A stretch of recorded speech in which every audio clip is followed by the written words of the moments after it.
Hi team, Miss Vaughn here to read you chapter 7.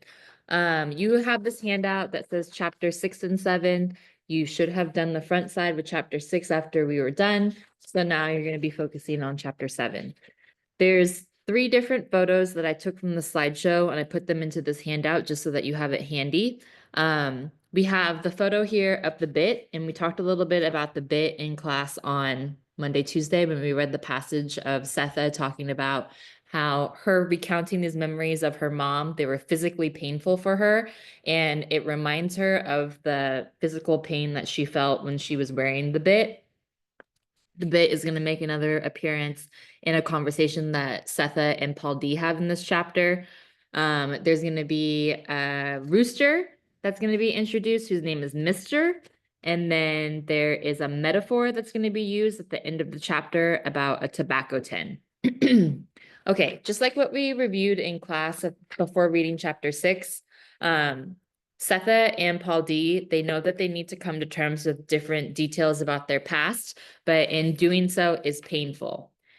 To facilitate or kind of expedite that process, Beloved is on the scene and she's trying to get all of these details out about her mom in order to figure out why her mom killed her. So that means that she has to make Setha talk about her past. You guys are all very perceptive, or not all of you, a handful of you are very perceptive in knowing that Beloved, since she has come back from the dead, when she was dead, she wasn't just chilling by herself up in heaven. When she was dead, she was out there in those heaven streets talking to the different family members that can inform her or confirm some of the things that she was thinking about Setha. And then now that she has come back in human form, she's asking Setha all of these questions. Because it's kind of like, think of it as like she's pulled all this data from conversations with the ancestors when she's been dead. Now that she's back in human form, she's trying to make the data then make sense. Okay. I hate that I just used a computer metaphor to talk about people trying to learn about each other. All right. Chapter 7, page 70. We're going to start on page 77. We read 76 in class. So at the very top of 77, we have to remember that Beloved is shining according to Paul D. So when he looks at her, he feels like she is trying to do things to demonstrate that she is attracted to him and it's making him uncomfortable. Okay, top of page 77. He asked her, "Ain't you got no brothers or sisters?" Beloved diddled her spoon but did not look at him. "I don't have nobody." "What was you looking for when you came here?" he asked her. "This place. I was looking for this place I could be in." "Somebody tell you about this house?" "She told me. When I was at the bridge, she told me." "Must be somebody from the old days," Setha said. "The days when 124 was a way station where messages came and then their senders, where bits of news soaked like dried beans in spring water until they were soft enough to digest." Okay, we talked about this in third period, but I just want to reiterate it. And then also, this is for second period too. Think about what a bridge does. A bridge connects two different places. And so the bridge that Beloved is talking about here is not two physical places on earth, which is what Setha might assume when she hears this, but Paul D might assume when he hears this answer. The bridge is going to be the bridge between the afterlife and then the physical life. I also want you to put a post-it in your book right here to ask about what happened to 124, because Setha says must be somebody from the old days, the days when 124 was a way station where messages came and then their senders. So there's this implication that people actually used to visit 124 and they used to visit 124 often, but we know 124 is this place that people don't ever want to go to. So what happened? Okay. Middle of page 77. "How do you come? Who brought you?" Now she looked steadily at him, but did not answer. He could feel both Setha and Denver pulling in, holding their stomach muscles, sending out sticky spider webs to touch one another. He decided to force it anyway. "I asked you who brought you here." "I walked here," she said.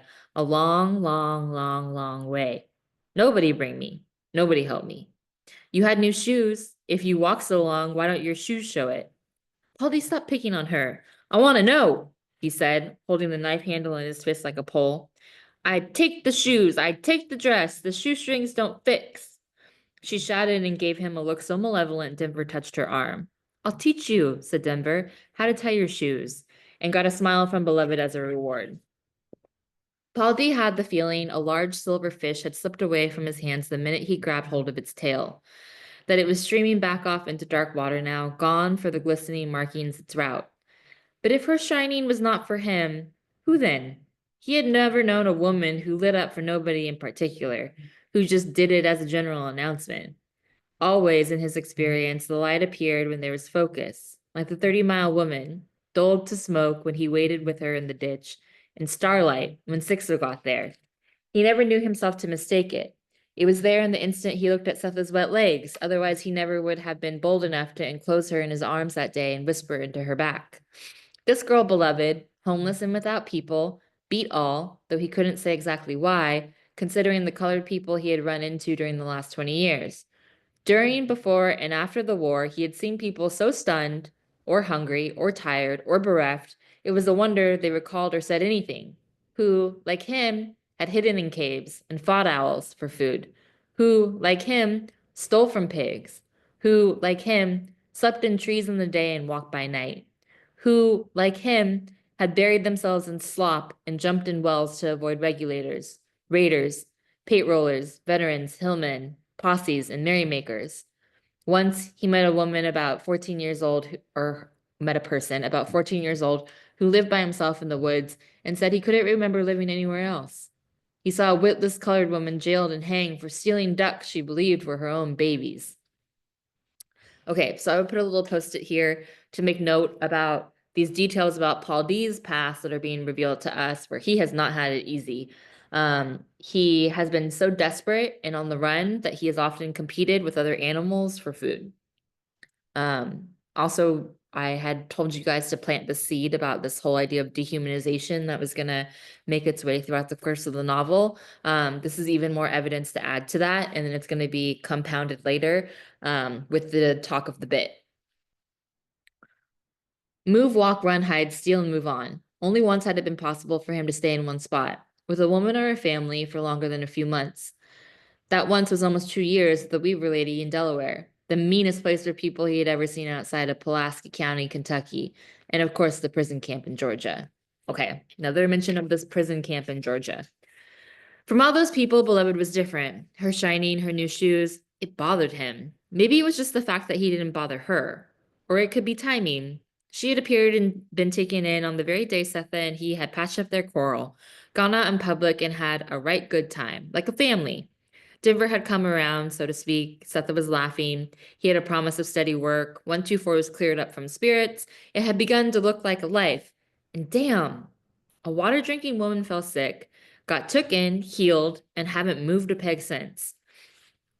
He wanted her out, but Setha had let her in, and he couldn't put her out of a house that wasn't his.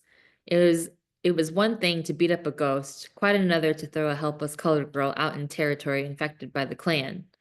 Desperately thirsty for black blood, without which it could not live, the dragon swam the Ohio at will. Sitting at table, chewing on his after-supper broom straw, Paul D decided to place her, consult with the people in town, and find her own place. No sooner did he have the thought than Beloved strangled on one of the raisins she had picked out of the bread pudding. She fell backward and off the chair and thrashed around, holding her throat. Setha knocked her on the back while Denver pried her hands away from her neck. Beloved, on her hands and knees, vomited up her food and struggled for breath. When she was quiet and Denver had wiped up the mess, she said, "Go to sleep now." "Come to my room," said Denver. "I can watch out for you up there." No moment could have been better. Denver had worried herself sick, trying to think of a way to get Beloved to share her room. It was hard sleeping above her, wondering if she was going to be sick again, fall asleep and not wake, or God, please don't, get up and wander out of the yard just the way she wandered in. They could have their talks easier there at night when Setha and Paul D were asleep, or in the daytime before either came home. Sweet, crazy conversations full of half sentences, daydreams, and misunderstandings more thrilling than understanding could ever be. When the girls left, Setha began to clear the table. She stacked the plates near a basin of water. "What is about her vex you so?" Paul D frowned but said nothing. "We had one good fight about Denver. Do we need one about her too?" asked Setha. "I just don't understand what the hold is. It's clear why she holds on to you, but I can't see why you hold on to her." Setha turned away from the plates toward him. "What you care who's holding on to who? Feeding her is no trouble. I pick up a little extra from the restaurant is all, and she's nice company for Denver. You know that, and I know you know it. So it got your teeth on edge. I can't place it. It's a feeling in me. Well, feel this way, don't you? Feel how it feels to have a bed to sleep in and somebody there not worrying you to death about what you got to do each day to deserve it. Feel how that feels. And if that don't get it, feel how it feels to be a colored woman roaming the roads with anything God made liable to jump on you. Feel that. I know every bit of that, Setha. I wasn't born yesterday, and I never mistreated a woman in my life. That makes one in the world, Setha answered. Not two? No, not two. What hell he ever do to you? How he stood by you? He never left you. Okay, so now we see Setha is taking out some of the resentment that she has towards Hallie on Paul D in this moment, and then they're starting to have this conversation about Hallie because Paulie doesn't know what happened. So I had told you guys that you need to think about this next conversation as you might have an experience with someone else that you know where you're in the same place and you're going through very similar things, but your recollection of certain days or certain moments are so different because you are in different places and you talk to different people and you see and notice different things. And so Setha and Paul D are going to have a conversation like that in the next couple of pages. So Setha is upset that Hallie quote unquote left her. And Paul D is like, Hallie was a good man. He didn't leave you. And they're gonna clarify their understandings now. Would he leave then, if not me? I don't know, but it wasn't you, that's a fact. Then he did worse. He left his children. You don't know that. He wasn't there. He wasn't where he said he would be. He was there. Then why didn't he show himself? Why did I have to pack my babies off and stay behind to look for him? He couldn't get out the loft. Loft? What loft? The one above your head in the barn. Slowly, slowly, taking all the time allowed, Setha moved toward the table. He saw? He saw. He told you? You told me. What? The day I came in here, you said they stole your milk. I never knew what it was that messed him up. That was it, I guess. All I knew was that something broke him. Not in one of them years of Saturdays, Sundays, and nighttime extra never touched him. But whatever he saw go on in that barn that day broke him like a twig. He saw? Setha was gripping her elbows as though to keep them from flying away. Okay, so she's like processing this information. She's got her arms crossed, very guarded, and she's realizing now that he saw her get assaulted by school teachers' boys when they took her milk. Um, he must have. He saw them boys do that to me and let them keep on breathing air. He saw, he saw. Hey, listen up. Let me tell you something. A man ain't a goddamn axe, chopping, hacking, busting every goddamn minute of the day. Things get to him, things he can't chop down because they're inside. Okay, so Toni Morrison is going to explore this idea of motherhood and how Paul D doesn't have any understanding of what motherhood is, which we saw earlier chapters. But then she's also going to simultaneously explore this idea of masculinity. And she's already done this in chapter 2 when Paul D and Setha are lying by side and they're contemplating back and forth what it means to be a man. And Paul D is gonna kind of roll that question around in his head throughout the whole book. And so he's trying to defend what Hallie did/didn't do when he saw Setha being assaulted. Setha's really upset that he didn't stop it, but Paul D's trying to defend it to say that like even though you might think, you being Setha, even though you might think, and maybe some of you too in the classes, we've had our discussions, you might think that um, the intuitive response would be for Hallie to react with violence against school teachers' boys. But Polity is trying to defend it here to say that some things that you see, they affect you so heavily emotionally that it cannot spur you to action in that way. And so he thinks that that's what happened to Hallie here because he knows that when he sees Hallie later, that something broke him. And so Polly's putting the pieces together. Setha told him earlier that the men had taken her milk. He knew from the last day at Sweet Home that something had broken Hallie. And so he realizes Hallie must have seen that incident happen because nothing else probably could have broke him the way that he did because he had endured so many other things during his time at Sweet Home. Setha was pacing up and down in the lamplight. The underground agent said by Sunday, they took my milk and he saw it and didn't come down. Some Sunday and he didn't. Sunday came and he didn't. Monday came and no Hallie. I thought he was dead. That's why. Then I thought they caught him. That's why. Then I thought, no, he's not dead because if he was, I'd know it. And then you come here after all this time and you didn't say he was dead because you didn't know either. So I thought, well, he just found himself another better way to live. Because if he was anywhere near here, he'd come to Baby Suggs, if not me. But I never knew he saw. What does it matter now? If he is alive and saw that, he won't step foot in my door. Not Hallie. It broke him, Setha. Paul D looked up at her and sighed. You may as well know it all. Last time I saw him, he was sitting by the churn. He had butter all over his face. Nothing happened, and she was grateful for that. Usually, she could see the picture right away of what she heard, but she could not picture what Paul D said. Nothing came to mind. Carefully, she passed on to a reasonable question. What did he say? Nothing. Not a word? Not a word. Did you speak to him? Didn't you say anything to him? Something? I couldn't, Setha. I just couldn't. Why? I had a bit in my mouth. Setha opened the door and sat down on the porch steps. The day had gone blue without its sun, but she could still make out the black silhouettes of trees in the meadow beyond. She shook her head from side to side, resigned to her rebellious brain. Why was there nothing that refused? No misery, no regret, no hateful picture too rotten to accept? Like a greedy child that snatched up everything. Just once, could it say, no thank you, I just ate and can't hold another bite? I'm full, goddammit, of two boys with mossy teeth, one sucking on my breast, the other holding me down, their book reading teacher watching and writing it up. I'm still full of that, goddammit. I can't go back and add more. Add my husband to it, watching, above me in the loft, hiding close by, the one place he thought no one would look for him, looking down on what I couldn't look at all, and not stopping them, looking and letting it happen. But my greedy brain says, oh, thanks, I'd love more, so I add more. And no sooner than I do, there's no stopping. There's also my husband squatting by the churn, smearing the butter as well as its clabber all over his face because the milk they took is on his mind. And as far as he is concerned, the world may as well know it. And if he was that broken then he is also and certainly dead now. And if Paul D saw him and could not save or comfort him because the iron bit was in his mouth, then there is still more that Paul D could tell me, and my brain would go right ahead and take it and never say, no, thank you. I don't want to know or have to remember that.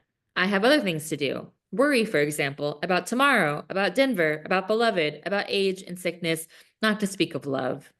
But her brain was not interested in the future. Loaded with the past and hungry for more, it left her no room to imagine, let alone plan for, the next day. Exactly like that afternoon in the wild onions when one more step was the most she could see of the future. Other people went crazy. Why couldn't she? Other people's brains stopped, turned around and went on to something new, which is what must have happened to Hallie. And how sweet that would have been. The two of them back by the milk shed, squatting by the churn, smashing cold, lumpy butter into their faces with not a care in the world, feeling it slippery, sticky, rubbing it in their hair, watching it squeeze through their fingers. What a relief to stop right there. Close, shut, squeeze the butter.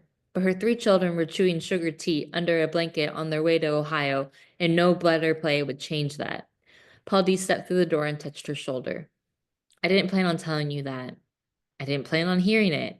I can't take it back, but I can leave it alone, Paul D said.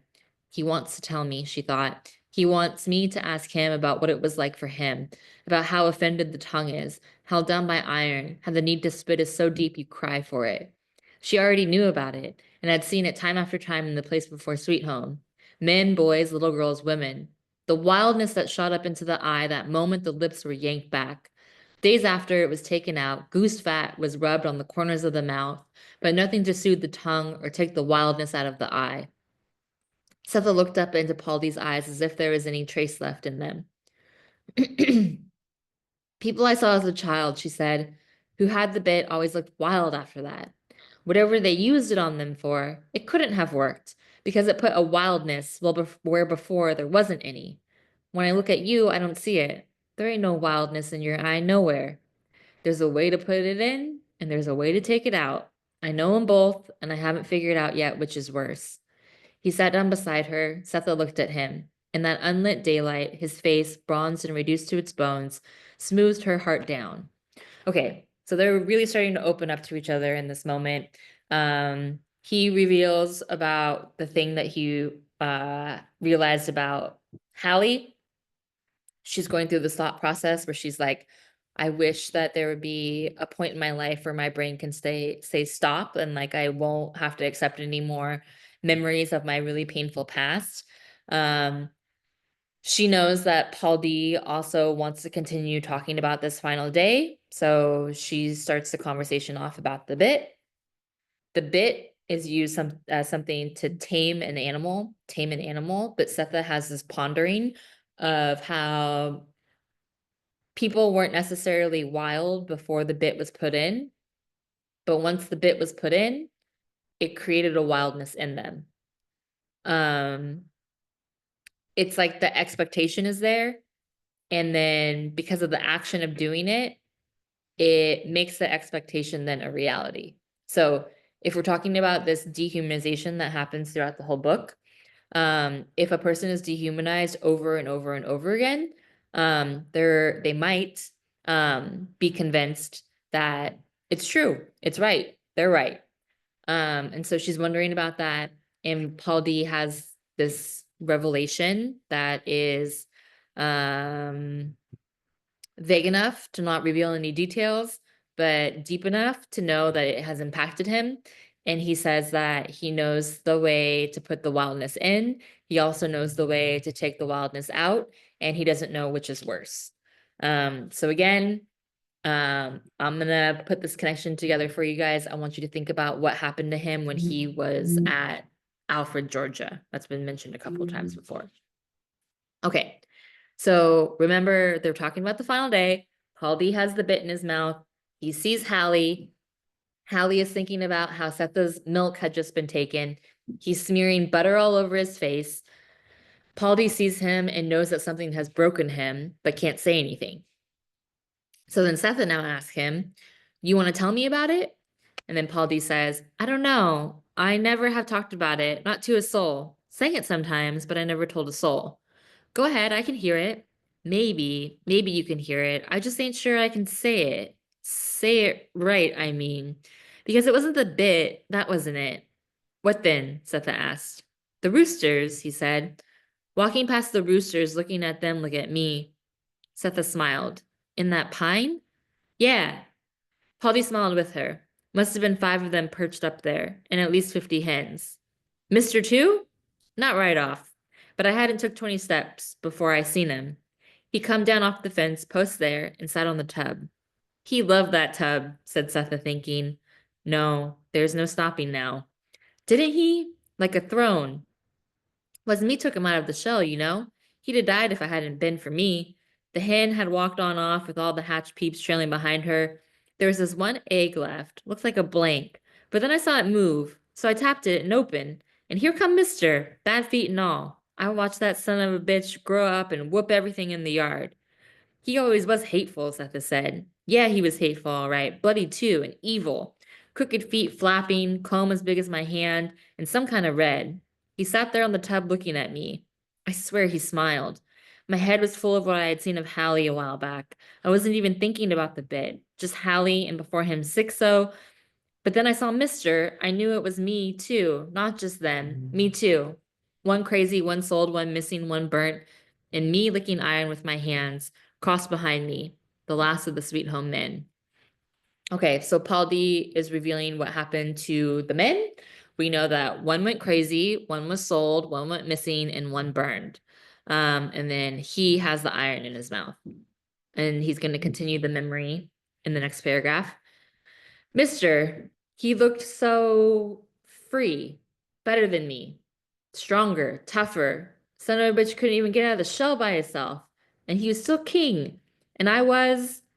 Paul D stopped and squeezed his left hand with his right. He held it that way long enough for it and the world to quiet down and let him go on. Okay, so sorry, we're gonna pause for a second. We've talked about the different ways that Toni Morrison has described the body language that's going on in these different scenes. Like Setha starts talking about her milk when Paul D asks her about her last day at Sweet Home. And she's making biscuits while it's all happening. And then when Setha was revealing her stories about her mom and then also Nan, and she has the realization that maybe she's going too deep into her feelings and her memories, she stands up quickly and she starts folding a sheet. Similar body language is happening here with Paul D.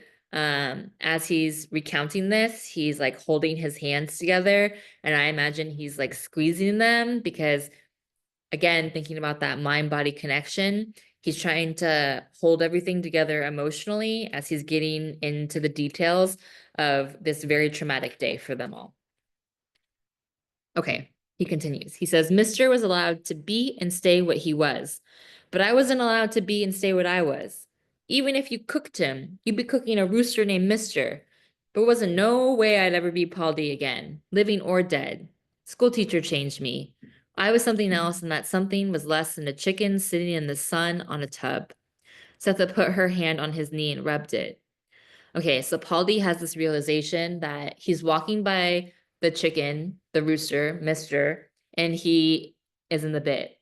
And he sees Rooster so free that it's not just that he is dehumanized, where he is made to feel like an animal. He's actually made to feel like less of an animal in the institution of slavery, particularly through the treatment of school teacher. Okay, Setha puts her hand on his leg to comfort him. And then it goes on, and all of this is happening in his head now. Paul D had only begun. What he was telling her was only the beginning when her fingers were on his knee, soft and reassuring, stopped him. Just as well. Just as well. Saying more might push them both to a place they couldn't get back from. He would keep the rest where it belonged, in that tobacco tin buried in his chest where a red heart used to be. Its lid rusted shut. He would not pry it loose now in front of this sweet, sturdy woman, for if she got a whiff of the contents, it would shame him, and it would hurt her to know that there is no red heart, bright as Mister's comb, beating in him. Setha rubbed and rubbed, pressing the work cloth and the stony curves that made up his knee. She hoped it calmed him as it did her, like kneading bread in the half-light of the restaurant kitchen. Before the cook arrived, when she stood in the space no wider than a bench's long, back behind and to the left of the milk cans. Working dough. Working dough. Nothing better than that to start the day's serious work of beating back the past.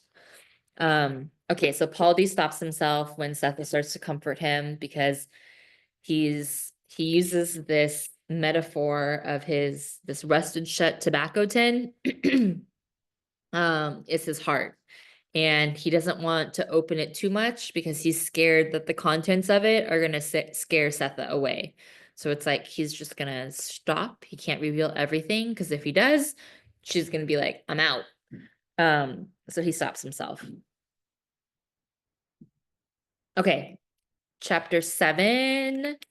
Oh, one more thing that I wanted to say while I was reading this is that we've talked about Oprah because she's in the movie. But Oprah has also, she was a talk show host for a number of years, and she used to do these like panels almost where she would bring people on who have had really traumatic things happen to them, and they would recount their stories and they would talk about how they processed or dealt with it afterward.